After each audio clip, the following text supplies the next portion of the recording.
listening to Bleeding Page Podcast. Join authors Chad Lutsky and Jason Brandt as they delve into writing and publishing the dark side of fiction.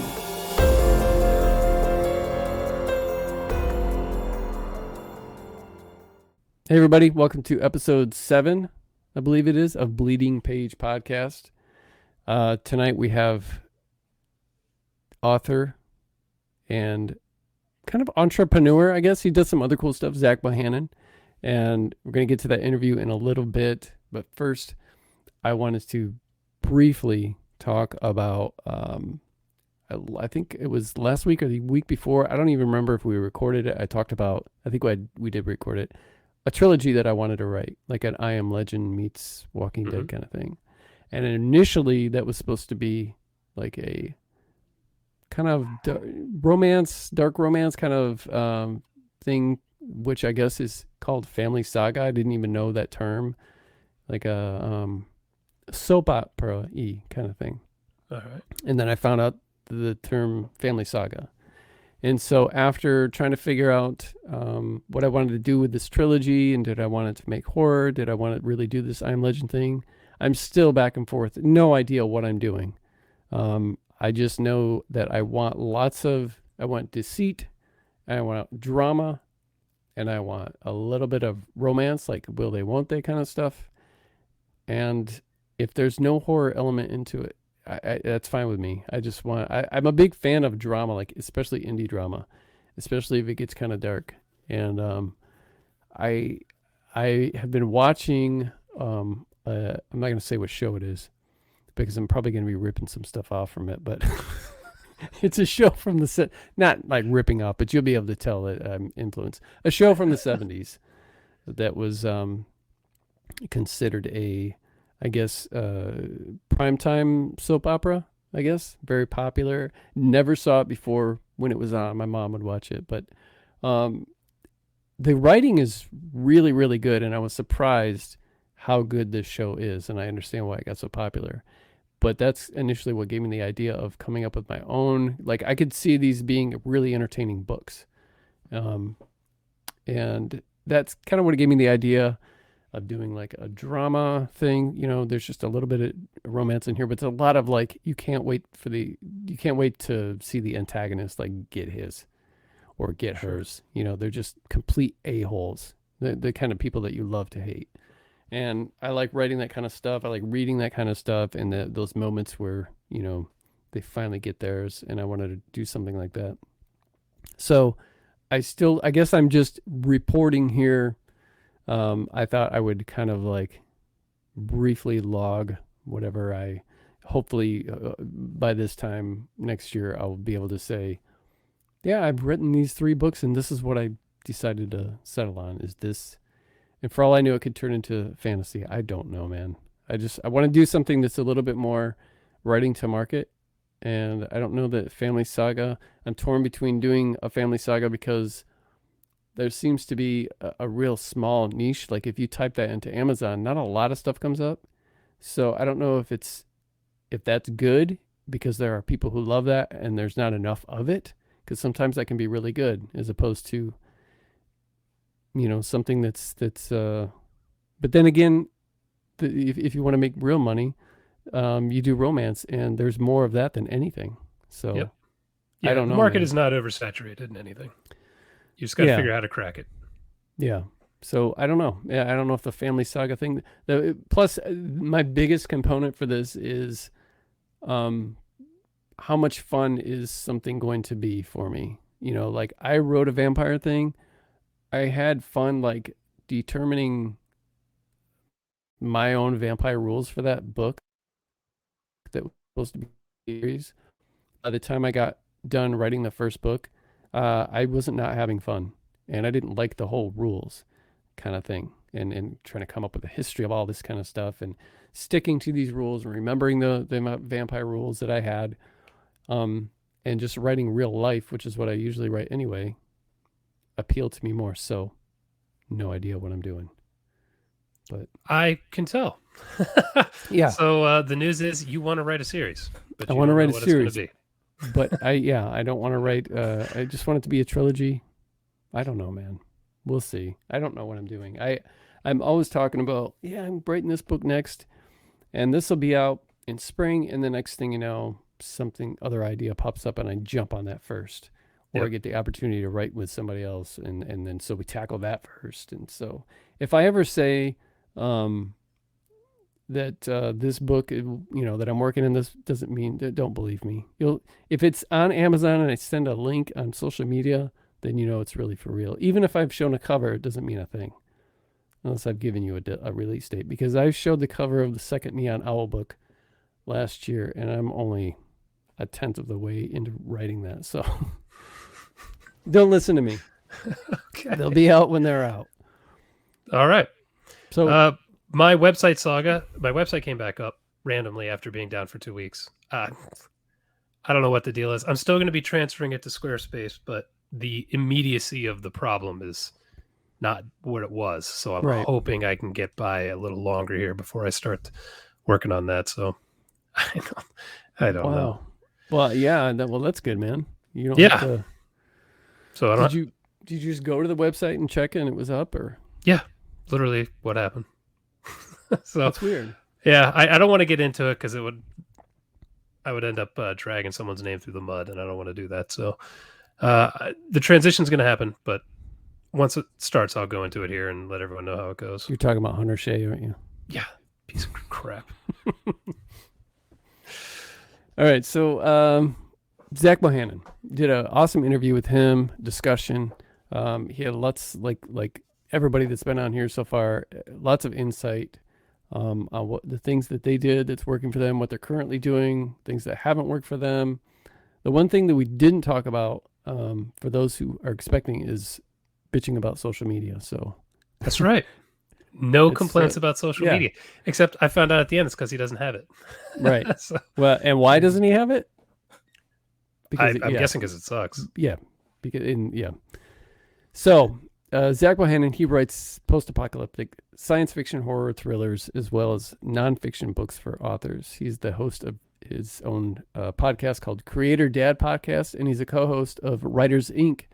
alongside authors Jay Thorne and J.D. Barker.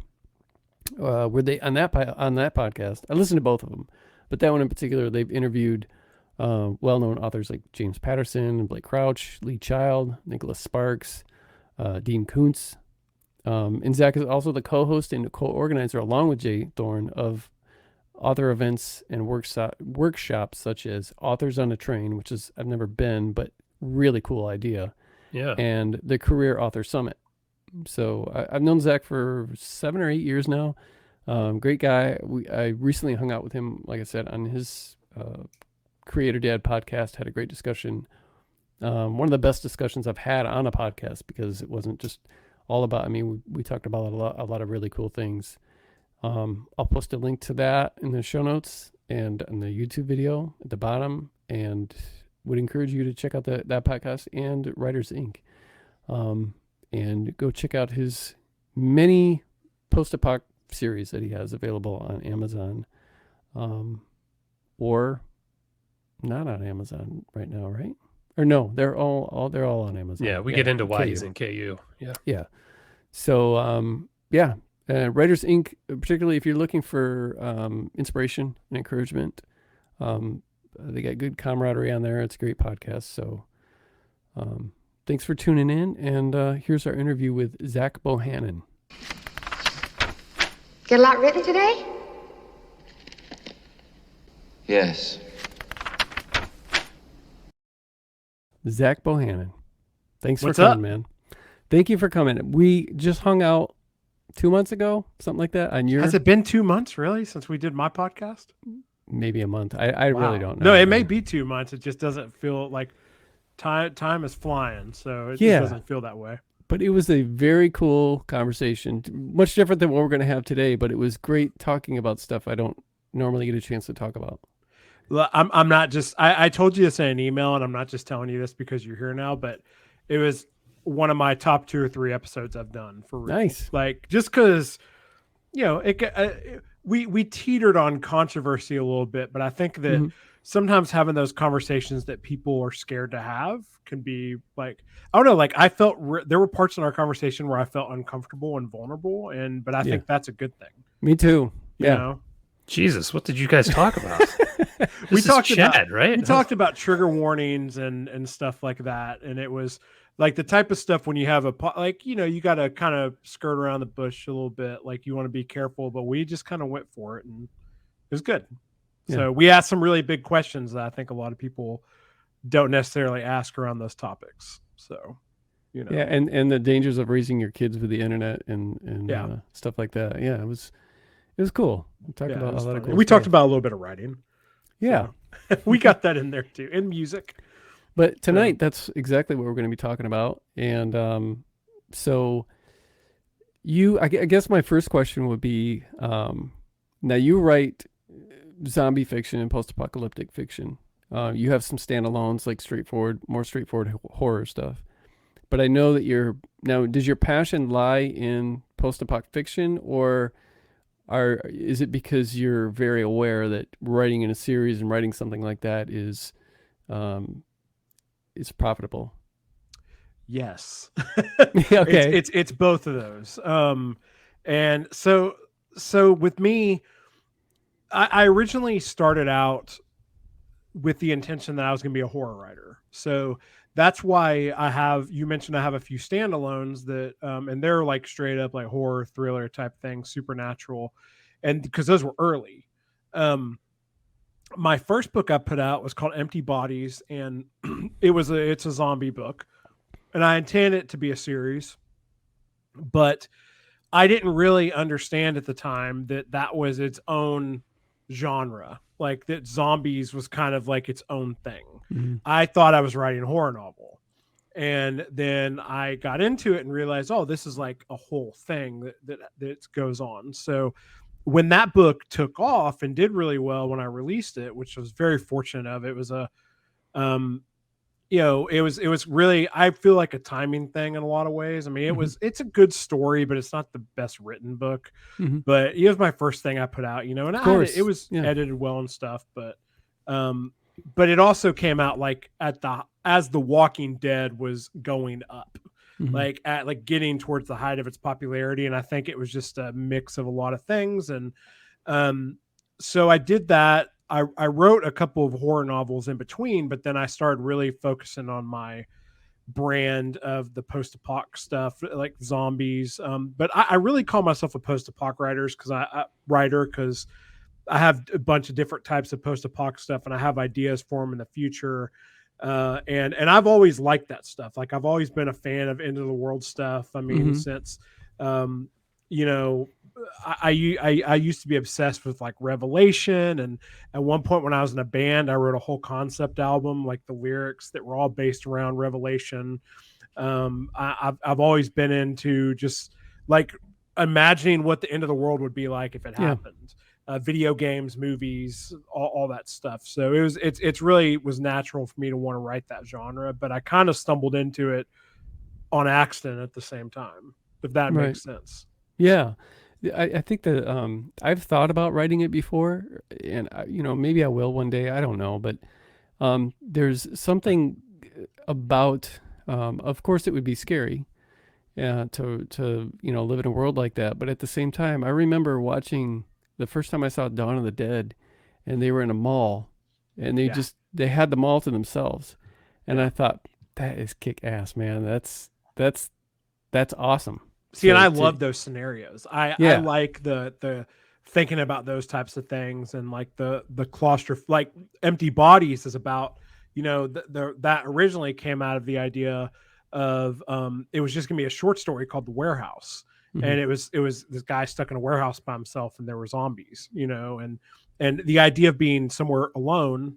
I love that. Like the you mentioned the mall, like one of my, I will go down YouTube and Google rabbit holes of like abandoned malls and abandoned amusement parks and stuff. That's like the easiest way for me to waste my time is going. So like, yeah, the idea of having a place like that to yourself is really fascinating. And one reason I love that movie.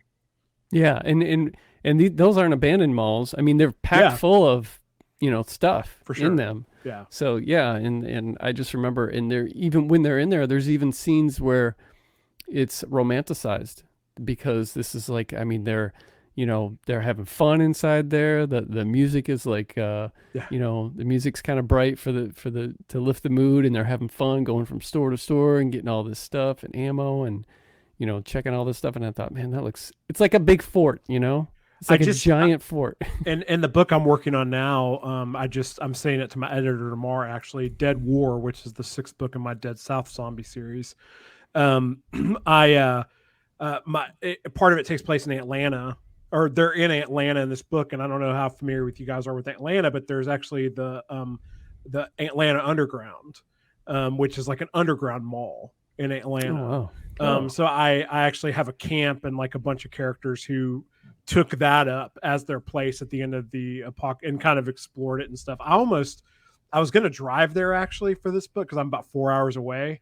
I was going to drive there and go do research because I haven't been there in years, but I think it's under construction or something right now. So I didn't get to go, but yeah, so I had fun with that concept in this book I'm working on. So how many post-apocalyptic series do you have?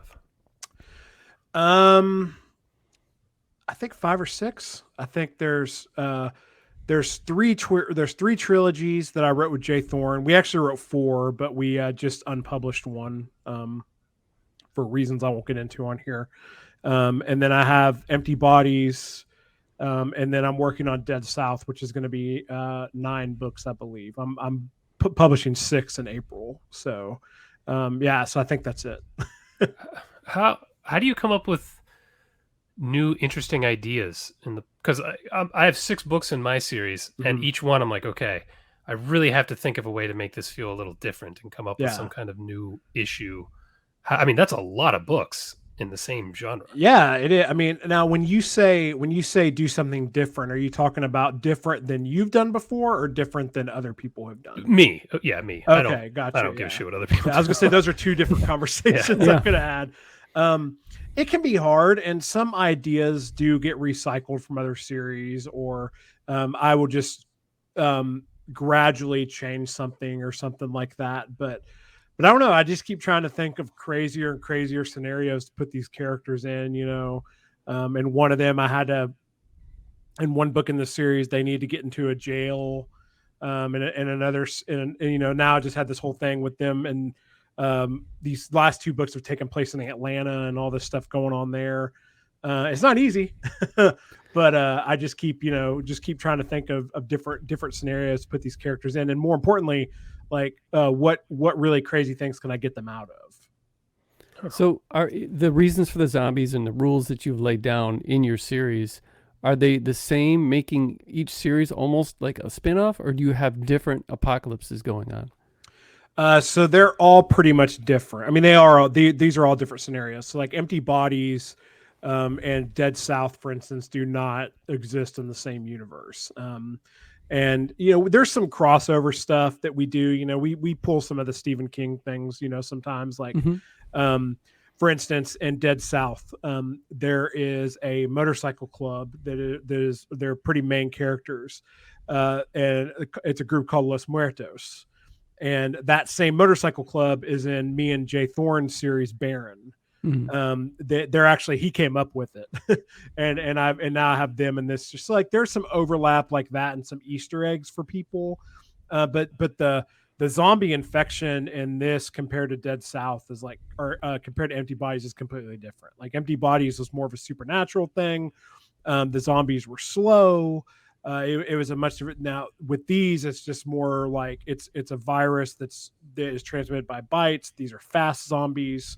It's a different sort of thing.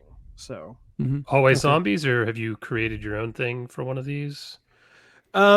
Yeah. So like those 2 series are zombies. But we also, me and Jay Thorne wrote the Final Awakening series, which is vampires. And it kind of our own spin on vampires. Is not just like a normal, what you would think. Like so we went a little bit different path with that.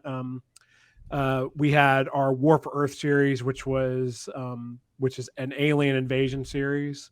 And then we had Baron, Baron has no sort of supernatural creatures at all. That's just like a far future post-apoc. which is really honestly what I really like writing. I really like writing just future, like more realistic without the super, like without a zombie or something. But that I also have to think commercially and what sells, because this is my full-time job. So, I have to, there's a balance between taking risks and doing what I'm pretty sure can make money. So like with Dead South, I wasn't even going to write a zombie series again. I mean, I kind of was done with that, but I was in the shower one day and I had this idea of just a character came to me, and I just got done watching, and I think this will kind of answer your question too about coming up with stuff that's different or whatever to write. But I just got done watching The Punisher on Netflix, which if either of you guys have seen that, like I'm not a big superhero Marvel person, but that series is amazing. Like it's slightly violent. It's pretty violent, but I loved that character, and I loved like how he was tortured and like spiritually and like mentally tortured by what had happened to him. And I had this idea. I was like, man, what if a guy like that was in a zombie apocalypse and he had like lost his family, and every day his existence was just like he lived in this cabin out in the middle of nowhere, and every day he just goes out and like just for no reason just finds zombies and hunts them and bashes their brains in with a baseball bat, like with eventually hoping that one of them will kill him. And because he's basically living for nothing, and that's where it started. Ironically, John Bernthal is in both those shows. He's in Walking Dead and The Punisher, because that was kind of my idea, was like The Punisher meets The Walking Dead. But then it grew out, like it became its own thing. John South became his own character, but the basis was thinking about like The Punisher in the Walking Dead world. And it grew out from there, and has been it really re-energized me with writing zombies, and it's been a ton of fun. Okay, that's kind of cool. I like that. Yeah, I do want to note for listeners that Zach, all your stuff is self-published. Now, have you ever considered writing a book specifically for either landing an agent or for traditional publishing? Yes. So kind of where I'm at with that right now, because as you said, I am independently published. The only contract I have for anything is I sold audiobook rights for Final Awakening. So the Tantor Media owns the audiobooks rights for Final Awakening. But yes, so kind of the position I'm in right now is I have a couple of ideas for like standalone books that I would love to shop to an agent. The position I'm in now is kind of trying to buy my time in order to do that. So like I'm right now I'm focused on finishing Dead South. I want to get this series done and kind of see where I'm at and have all these different, then I'll have like another long series of books that I can really just focus on getting people into that first book and selling their way through, get a box set out, just promote it, and have kind of like more steady income coming in, so that I can afford to take time to write like a standalone book. And I have a couple of ideas. I need to chat with some people like JD, specifically JD Barker, who co-hosts Writers Inc. with me. Is he's traditionally published, co-writes with James Patterson, co-wrote a official Dracula sequel with Bram Stoker's great grandnephew. Like he knows a little bit about traditional publishing, so I want to get some of his advice on what that path would look like, and kind of go from there. So I say all that to say, when I'm done with Dead South, I'm going to kind of look at where I'm at. And I have my idea for my next series I want to write, but I also do want to look at doing something traditional. I may work on both at the same time. I might make like the standalone traditionally published novel a kind of like a B project. But I just have to kind of see where I'm at. I'm going through, I've kind of some transitions in my personal life and stuff that are also affecting it. So my decisions. So we'll just see. We'll see what happens. Well, it kind of surprises me because you're in a position where, you had a stable job and you got into a position where you were able to quit that job and live like Jason and live off from your books.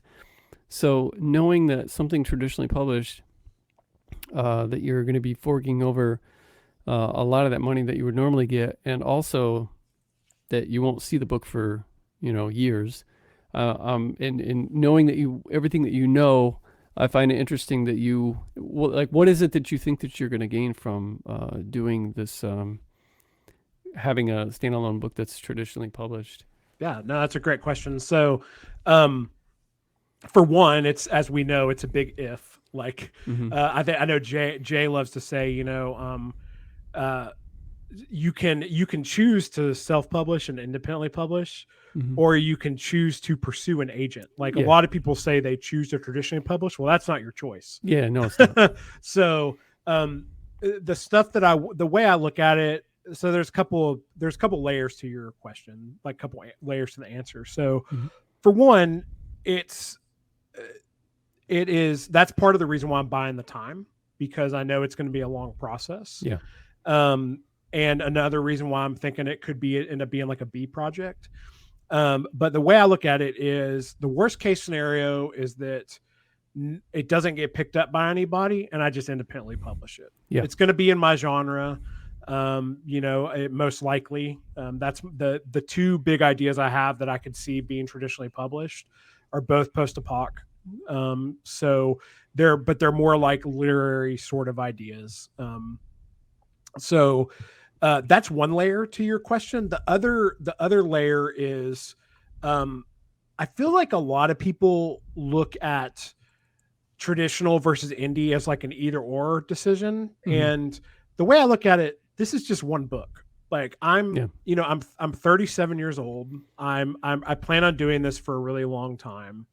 And, just because this would be one book in my catalog that would be in now and could bring me opportunities to do it again later or independently published if I want. Like I want to have the options to be hybrid. I've published around 35 books. I kind of feel like I'm at a point where I know there's people I'm not reaching by. There's readers who don't know who I am, who've never heard of me, because I most primarily sell on Amazon, and who aren't going to find me there because they're walking into bookstores and shopping for, like, they're finding books in other ways. So I want to reach those people, and I feel like it can give you more opportunities to move into other mediums like movies and stuff. That's not always the case. Like especially now with all these streaming services and people needing content, it's very possible to get noticed and stuff as well. But yeah, it's, and honestly too, there's kind of a vanity ego part of it too, that I just want to see if I can do it. I want to see if I can break through, get an agent, and like be able to walk. Like I walked into a bookstore the other day and saw one of JD's books sitting on the shelf, and JD is one of my best friends in this industry and someone I've become really close to. And I'm like, I want that. Yeah. I want to walk in and see this. So, that's my whole thing. I mean, cause again, like the way I look at it is, if I do get a deal and I do, that doesn't mean I'm a traditionally published author from here on out at that point. Like I'm going to write a lot of books and I'm going to be able to, but it could potentially give me an option to go that route, to be able to sell a book or a series to an agent or a publisher. So I 100% agree. And all of everything that you said, I agree with. And those are all reasons why, I mean, I personally think being a hybrid is valuable because of that extra little reach, especially if you have a back catalog. And so if you can, and if you're prolific, and you're very prolific, so it's like, what's one more book? It's just a book. Exactly. I'm not giving just words. I'm not giving a 7-book series away to, a publisher and they're going to take half that. It's one book. We'll see what happens. And if it doesn't happen, I'll just do what I was going to do with it in the first place. So yeah, that makes perfect sense. I have a book right now that I submitted 9 months ago to Tor Nightfire for their novella Open Call. And if I were to get that, that's a kind of a game changer. I mean, the book could have come out, a year ago, and I would have made money off from that right now. But and if that happens, I don't think it will. I mean, it's been 9 months. It's supposed to take around 9 months, I guess, but we'll see. And my plan B was to self-publish it, but I have another opportunity, I think, where with a small advance, and it's not a big 5 publisher or anything, or affiliated with that at all, but there's an appeal of, I have most of my stuff is self-pubbed. I have like 2 books that aren't, out of the like 16 I think that I have, and then 2 of them aren't. So it's like time to use a different publisher. Also, I should stress that, at least from my own experience, I think that if you're going to be a hybrid, at least with the smaller presses, maybe spread that out, because each press has their own audience. Yeah. And someone might not be aware of you at all. So if you're going to do that, and of course it's easier for me because I'm not writing 70,000, 120,000 word books. My stuff is, just so short. So it doesn't take me as long as it might take somebody to write, like your guys' stuff is much longer. So yeah, I totally, I agree with everything you said. And I think that, yeah, being hybrid, at least taking that chance and seeing what happens, and plan B is just what plan A would have been, I guess, Yeah. And there's a lot of progressive agents out there now, like Kristen Nelson, who represents JD. I know you talk to Josh Mallerman a lot. Like she's his agent as well. Like she's totally cool with JD being hybrid, and we even tell him sometimes, like, this is a better book for you to independently publish than us sell. So so there's a lot of progressive agents out there who realize that, and like, even going back to what you're talking about with the time, like, yeah, it could take a year or 2 for one of my books to come out, but I'll just start writing a series independently, publishing it while I wait. Yeah. And also, my I'm a full-time author, quote unquote, but like, that's not the only way I make money. I mean, Jay and I do our events, I edit, I'm an editor. I do coaching, stuff like that. So like, I have multiple revenue streams coming in, so I'm not solely dependent on royalties either. So Well, that's interesting. I wanted to ask about your royalties too, because you mentioned audiobooks. My post-apocalyptic stuff does really well in audio for whatever reason. Is that a significant portion of your income? I need to talk to you because mine is not. Okay. I'm actually working on that right now. So I have a couple of friends of mine do really well with post-apoc audio. Like one of the people I'm talking about is making like $25,000-$30,000 a month just in audio. Okay, yeah, I'm not there. I mean, I wasn't suggesting you were, but like, and the other guy is not making that much, but he does really well. Suddenly Jason's not making so much every month on his audio. I suggest you talk to them and not to me. But no, my audio money is not that much. It's very, very low. And like under $1,000 a month. I'll just go ahead and tell you, like, it's not so very significant, but a lot of that is, there's several reasons, but one of the big things that I know is working for the people who are doing it is box sets. And so I haven't really been able to do that because with Empty Bodies, I did a royalty share. So if I do a box set on that series now, that starts a new 7-year contract. Right. And I'm going to start getting the rights back for those books like in about 2 years. Not get the rights back, but the royalty share will start to go away for each book here, because I started publishing them in 2015. So I guess this year, actually. I need to go look at those contracts. I'm thinking about it, so because it might be pretty soon, because it's a 7-year deal with your narrator. But with excuse me, with Dead South, I am paying for production on these outright. So I own them, I can do whatever, and I have the audio files. So once I get every book done audio, which is going to be a minute because it's not cheap, I'm going to box them up myself. And by then I will have like a Kindle version of the box set. And I'm going to try to make my money that way because I that's what I know is really working for audio right now. Yeah, the longer books I actually makes was a big just difference. What was that? The longer books makes a big difference. Yeah, for sure. So if you have, and that's the other factor is a lot of my books are shorter audio books. So like Empty Bodies, those are short books. So each audio book is only about 5 hours. Okay. And most people won't even start thinking about spending a credit unless it's about 8 or 10 hours. Yep. But if you have if I take all my Dead South books as well are pretty short.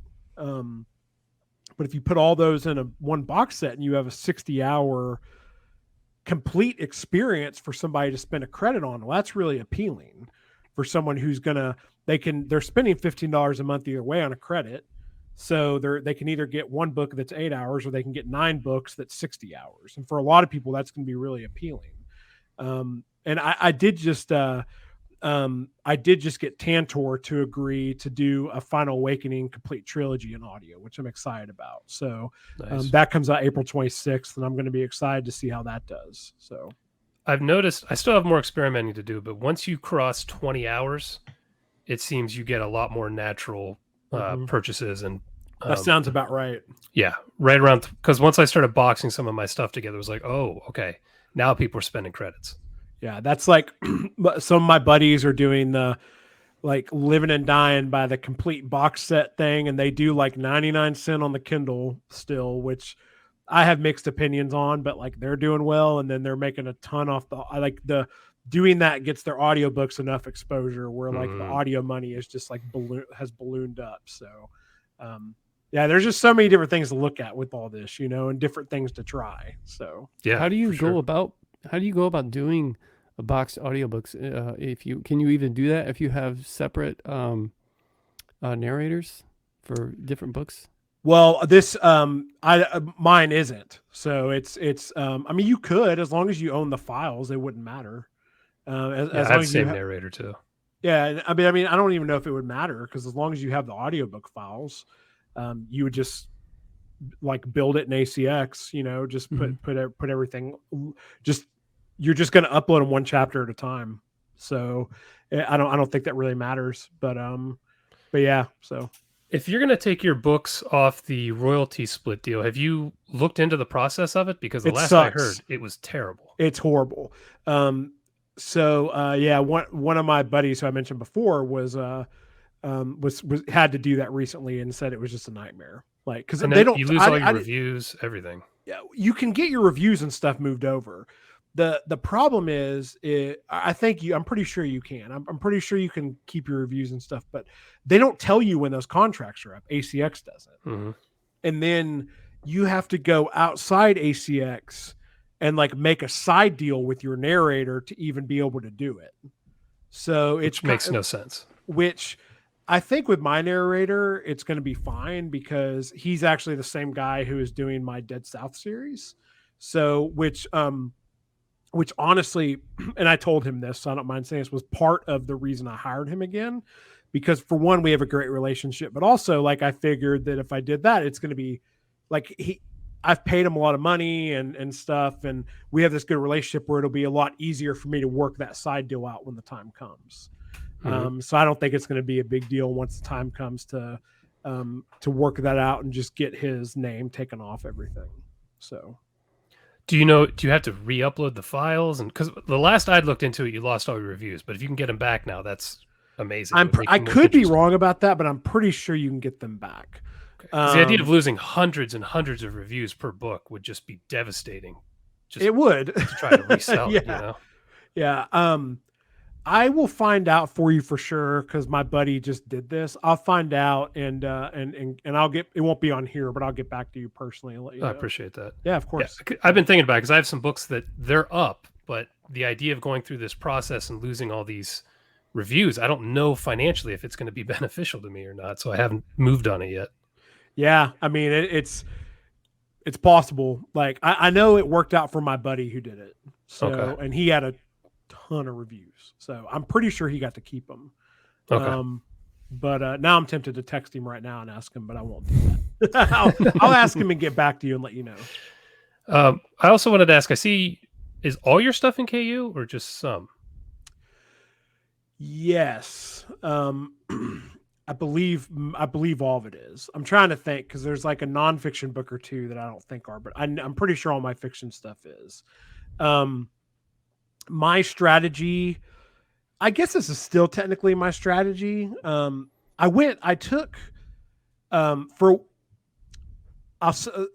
haven't been, right now everything's in KU, but hold on, my daughter just walked in my room. Hold on. Hey, I'm recording a podcast. You gotta go. All right, I'll come back in a minute. Sorry. Y'all can edit that out. You don't even have to. How dare you?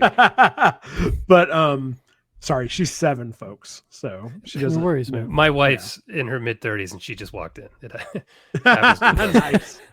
But so for a long time my strategy was, because I took my whole backlist wide at one point. So like I took Empty Bodies and a bunch of other stuff wide at one point.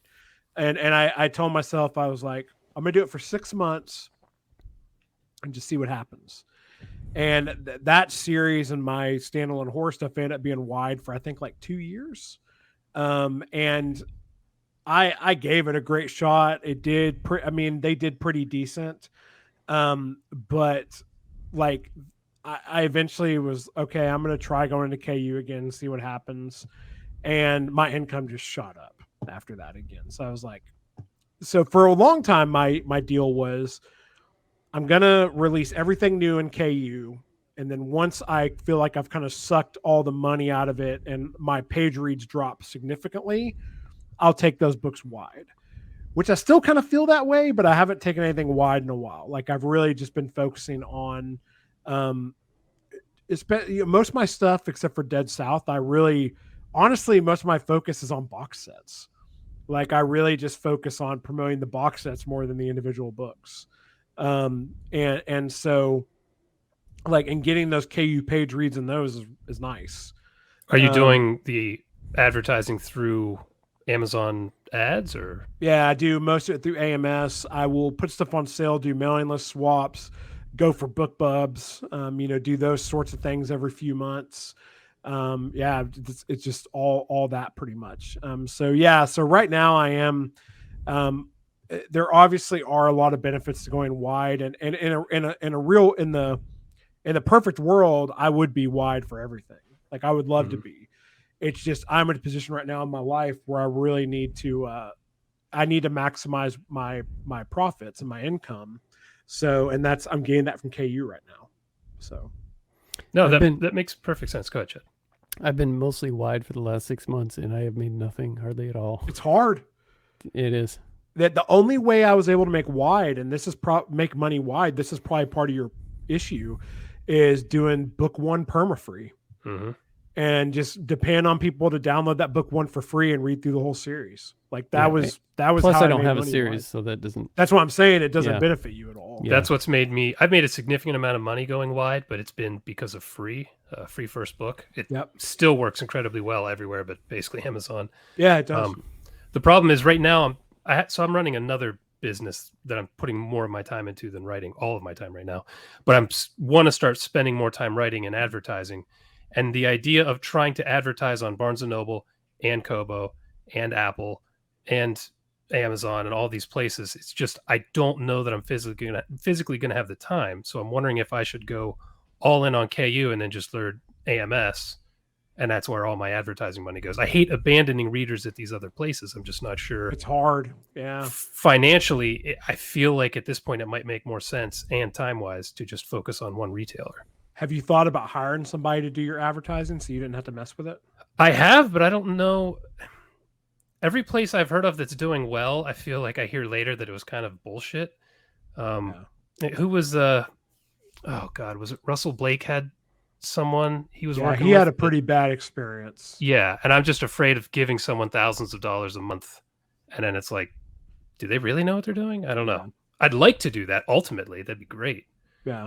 Just curious, because you do definitely have to vet them. But I don't use anybody. I would love to, but I do it all myself right now. So if you find someone, let me know, because I started learning Bookbub, their ad system. And I was like, okay, what am I going to use this for? Kobo and Apple, and then what am I going to use for Amazon? That's probably not going to have to use Amazon ads for that. So it's like, I don't know. There's a lot. And I feel like there's a lot of money to be made on these other retailers if you can learn how to effectively advertise there.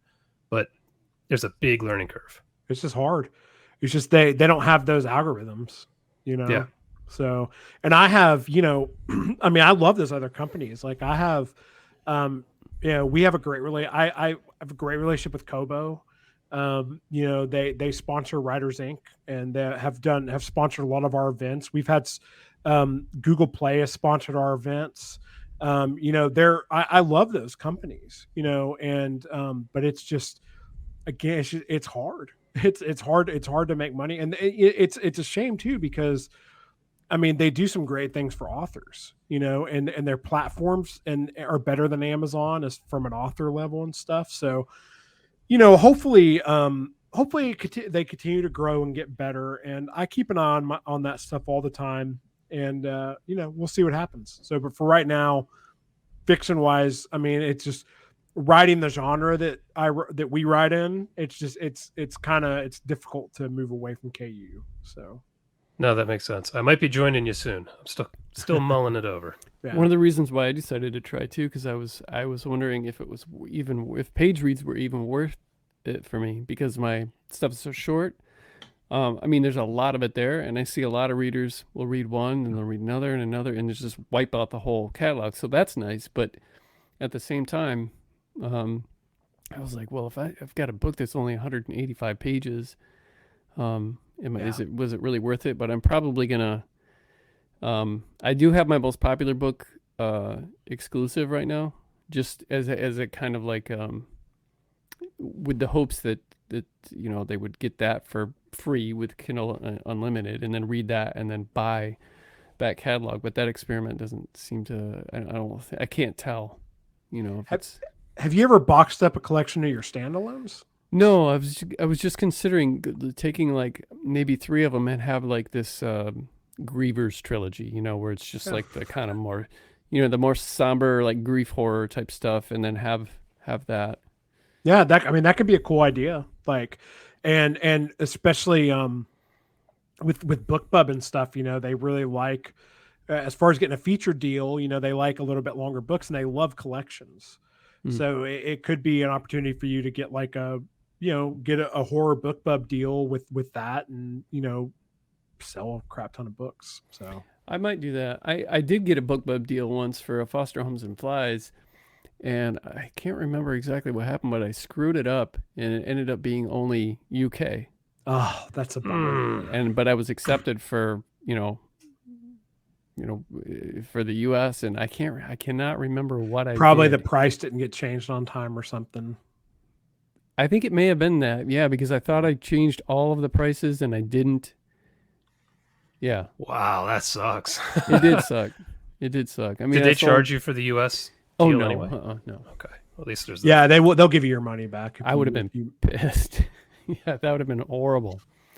So, Zach, with post-apoc fiction being your main genre, is there any other genre this is kind of a 2-part question. So is there another genre you would like to explore? And also, do you have an opinion on like potentially seeing post-apoc dying off at some point due to, you know, readers' desire for escapism, but yet we're living in the world that we're living in right now that's really dark, and a lot of these books paint an ugly world that flirt with things like pandemic and societal division and threat of nuclear war or anything like that. Do you think that's gonna, like, you know, kind of kill that drive for people to want to read that? And have you considered writing in another genre? Well, 2020 and 2021 were by far my most profitable years publishing. Really? Well, that answers that, I guess. So I don't think that really had much of an effect, like COVID and stuff. If anything, I think more people may have wanted to read stuff like that. But and I know a lot of authors in the genre who did really well. So I don't think so. I think people who love that stuff just love that stuff, and it'll continue to grow. There's a lot of great post-apoc TV shows on the horizon, which I think is gonna bring it up again. That are coming. The Last of Us is gonna be a huge hit with HBO. Which of course, I don't know if either of you guys are gamers, but that's one of Sony, the PlayStation's biggest game franchises. It's an amazing story, and they're putting Game of Thrones level money in those episodes. So some of the episodes they've spent like $15 million on. So dang. That's coming. Wool is finally coming after years and years of Hugh Howey. I didn't know that. Yeah, that's being filmed right now. Yeah. Okay. So we've actually had him on Writers Inc. a couple times to visiting the set and stuff and talking about it. So that's coming. There's going to be a Fallout TV show coming based off the video game. So there's, I don't think post-apoc is going anywhere. And so, and I think stuff like zombies and all that, I think is cyclical. I think that they, a big zombie thing will come out again at some point, just like vampires. And, I'll have a bunch of books there that people can go read once it happens. And hopefully, and they'll always be in my backlist. As far as other stuff I want to write, I did write one straight up fantasy novel. I wrote like an epic dark fantasy book, totally bombed. I for various reasons, I think one of the biggest mistakes is I did not use a pen name. I was going to, and at the last minute I got cold feet because I did not want to manage a second name. It had nothing to do with me wanting my name attached to it. It was all, I didn't want another website, another mailing list, and I didn't want any of that stuff. And I think it screwed me because when that book came out, it was all the also bots for like zombie books and stuff. Yeah. So I like that book completely. It's the most expensive cover I ever bought, and I don't think I've earned it back. So the money for the cover. That said, I would love to take another crack at fantasy. And I have one of the potential series ideas I have for the next series. It's actually what I want to write the most. But I don't know if it's too risky or not. To do right now is actually post-apocalyptic fantasy. So it would be it would take place on Earth but be in the future and would have fantasy elements. Kind of like Terry Brooks. Like he did that, with the Sword of Shannara is like basically post-apoc. I mean, it's post-apoc Earth. So, but so fantasy is definitely one of them. I really would like, and this is kind of in the same vein too. Like I really would like to do like Cyberpunk. I love Cyberpunk stuff. So, and that's like a lot of that's dystopian. So it's in the same ballpark. And I've thought about thrillers too. So, doing thrillers. So there's definitely other things I want to do. So, but, as I said, I'm kind of buying time to do other things I want to do. So I figure, at some point, maybe I can have enough income coming off my backlist where I can take some chances and do some other stuff. Like even if it's one book a year, I have one book a year where I kind of write whatever I want to write and where I don't have to worry about if it makes money or not. So we'll see. Have you tried doing Amazon ads on that book that doesn't sell at all? Out of curiosity? Yeah. just can't get any traction. It, yeah. I gave up on it. Yeah. It's not going to sell. So which is fine. It's okay. It was fun to write. Like, and people who've read it are like, man, this is like one of your best books. And I'm like, well, shit, maybe I should write fantasy. but yeah, it just totally bombed, and that's okay. Like it's one book out of everything I've done, and it's in the past now. So now you've collaborated quite a lot with Jay Thorne. Do you plan on collaborating again with him or anyone else in the future? Or are you just gonna hang out? I mean, I never say never. I mean, Jay and I would be surprised if he and I wrote another fiction book together, just because his trajectory and what he's focusing on has changed so much. We've kind of just taken different paths now. I have talked about collaborating with a couple other friends of mine. It just right now we're all kind of focused on doing our own thing, because there's advantages and disadvantages to it, and one of the big disadvantages is you're giving up 50% of the royalties. So, and more than that is the accounting aspect of that. Who wants to do the accounting because it sucks, unless you're going to go wide and you can use a tool like Draft Digital has where they split royalty payments automatically for you. But I could, I never say never. And there's a couple people that I'm friends with who I'd love to write a book with. So we'll see. I don't know. We'll see in the future. So, okay. I have a collaboration book that hasn't been released. That I don't know if it ever will, but, we'll see. So damn. Whole book, whole finished book. That sucks. It's okay. we may do something with it at some point. So, you want to get to our last two questions? Sure. Of all the things you have done, be it advertising or I don't know, anything you have tried to push your career forward, what would you say? What would you advise people not to do? What worked, terribly? What went sideways on you? Oh man. I mean, I made a mistake years ago that someone could still make, but I remember, this can be my answer because this is still something someone could do. I remember Empty Bodies was just like, was crushing it. Like it was, I think this was even before KDP switched to page reads. So it was still based on how many downloads you got in KU.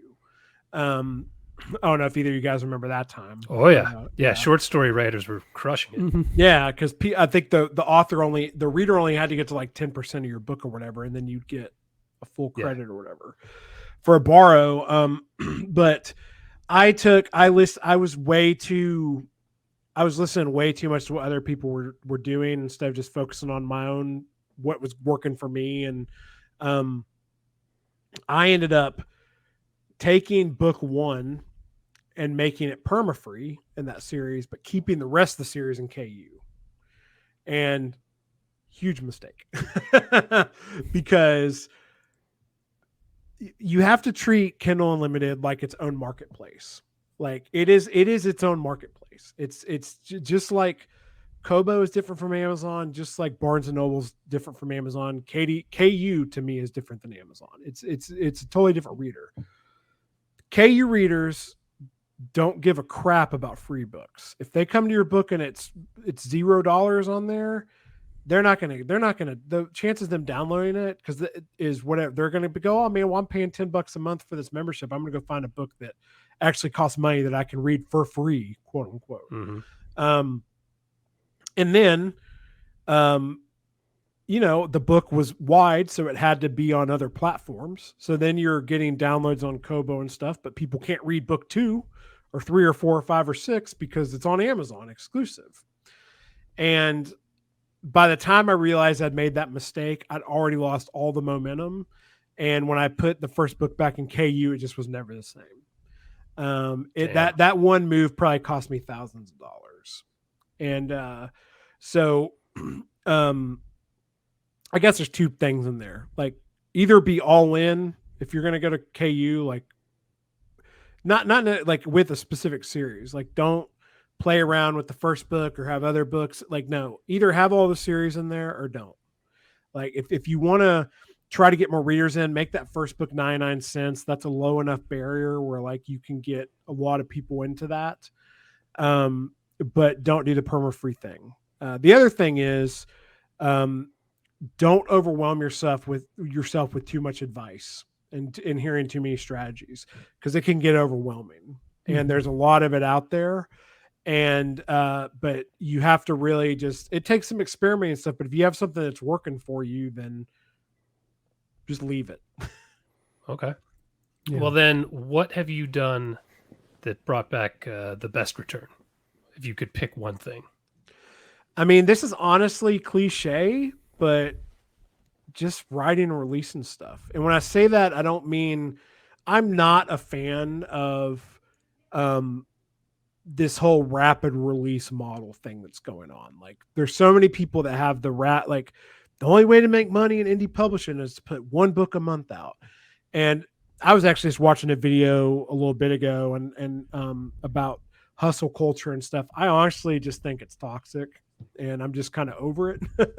But I think just consistently getting books out there and feeding your readers and, getting my butt in the chair every day and writing and getting stuff out there, to me, that's the best thing you can do. That's the best return for me. And yeah, I mean, there's other factors like, I have a great cover artist. I know that makes a difference. Pay for good editing. Don't skimp on that. A lot of people want to edit the book themselves or use Pro Writing Aid or Grammarly or something, or go on Fiverr. No, get a good editor. Like, So good editing, have a good cover. If you're going to be on Amazon, have an understanding of keywords and stuff. I mean, knowing that stuff is really, really important. And those things combined with just writing and releasing stuff as consistent enough of a basis that works for me and the lifestyle I want to live.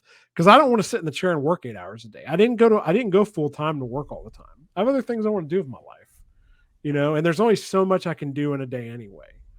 So, that's my answer, if that makes sense. Outstanding. Yeah, it does. Yeah, you can get completely overwhelmed and think that, and this goes outside for any kind of like marketing or something. Sometimes the stuff that I remember finding that out years ago when I tried to do the perma-free thing and stuff. And then I realized over time and trying these different techniques and thinking about them, all of these people are writing in a series and I'm not. This is different and they're having different experience, or this is a different genre and stuff. So yeah, you just gotta, unfortunately for me, I haven't found out exactly what, I never thought I'd make as much as I do now, but at the same time, I know that I could make much more and I would like to be able to do that and still have fun writing. But, that's the intersection you got to find though. Cause you don't want to do it and hate it. Yeah. You use the word toxic and yeah, it can, you make you feel like you're competing, like, how are these people doing this? And I can't get this done. And then you're not enjoying, writing at all. And then all of a sudden this passion that you used to have that you were so happy doing is just this 9 to 5. And you're sitting at this chair, just stressing out about, I got to get this out. I got to hurry. And I mean, kudos to the people I know who can write 5, 6, 10,000 words in a day. Yeah. That's not me. And it's never going to be. No. And I'm not chasing that. Yeah. Cause I would be miserable if I did that. Yeah. I would be miserable. My whole family would be miserable because I don't have the, mentally, people who don't write, I don't think realize how exhausting writing can be, especially if you're writing that amount. At least for me to write, 5,000-6,000 words or something like that every day, there's just no way, man. That's way too much for my brain. The most I've ever written in a day was like 4,600 words, and I was exhausted. That's about the most that I've ever written in a day too. Yeah, that was it. Like now I write like 2,000 words a day, 1,500 to 2,000. You don't even really keep track, honestly. Mm-hmm. So for me, it's more about just showing up every day and making progress. So if that's 1,000 words, cool. If it's, some days it's like 800 words. Okay, cool. If it's 2,000, 2,500, great. For me, it's about making progress and not beating myself up too much over it. All right. Well, Jason, unless you had anything else, I'm tapped out. Good. It was a good. Thanks, Zach, for all your help, man, and your insight and being the martyr for us when you lost those thousands of dollars and stuff, so that we don't make the same mistake. And it was good seeing you again. Thanks for coming on, and I'm going to put links to Zach's stuff into like his website and everything. All my social media. Yeah. It doesn't exist. Right. Well, just your website. I know. I'm just messing.